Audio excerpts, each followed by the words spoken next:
I'm Peter Loshak. We're talking right now with Robert Ferringo, professional handicapper from DocSports.com. Robert, thanks for being here once again. The second game you picked is another tough one. You picked the Texans-Bears. It's probably the toughest game on the card. And this one might be the second toughest, the Falcons at the Saints. Of course, you know, Falcons undefeated. People are wondering when is going to be the good time to fade them. A lot of people picked them last week as a great time to fade them. A lot of people were on Dallas. I was all against that from start to finish, and turned out I was right.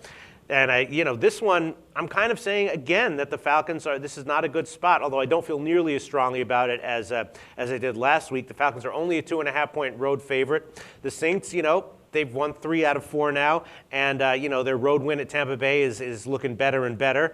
The Denver loss kind of forgivable, but still, the Falcons giving less than a field goal. If I had to make a bet on this one, that's the way I would lean. Why did you pick this game? What do you like here? I love this matchup. I feel like this game is this is the most underrated rivalry in the NFL, and this is one of the most underrated rivalries in all of sports, basically. I live just outside the Atlanta area, and I can tell you that there's a lot of venom in this series, and a lot of venom between these two teams.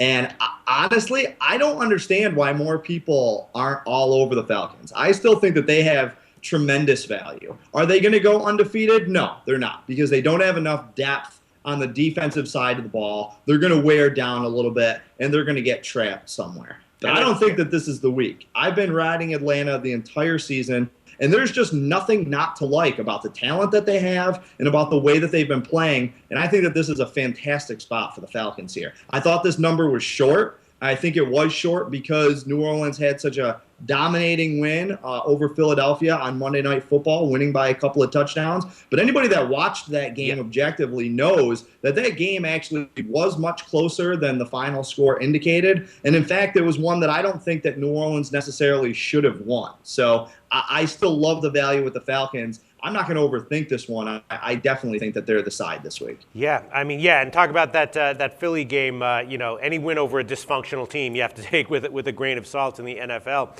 I don't know. The Falcons last week, they were at home. It was a short line over a field goal, but only 3.5.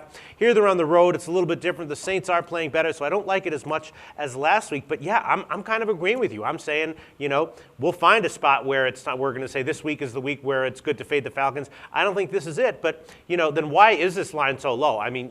The fact that the Falcons are undefeated is not a secret. The entire freaking world knows about it. Everyone knows about it. So then why is this line so low? A lot of reasons. Number one, because of the rivalry nature. So anytime you have, anytime you have a kind of trendy team that's favored over on the road against their hated rival, normally that's a sharp situation to jump on the home underdog here. But New Orleans, the odds makers still have a ton of respect for the Saints, how they play at home. They've been so good against the spread over the last 3 years at home that the odds makers are going to take that into account. And again, the public just saw them play on Monday Night Football and win a big game, so they're a little bit more impressed with them. But the thing is that the Saints defense is still a train wreck. Like, they can't stop anyone. And Atlanta is just really hot right now. They've been hot all season. They've really taken to Dirk Cutter's aggressive offensive scheme, and I think that they're going to keep that going. Also, the last time these two teams played was the day after Christmas last year. New Orleans won at home 45-16, and the Falcons were really salty after that game because they felt like the Saints ran up the score against them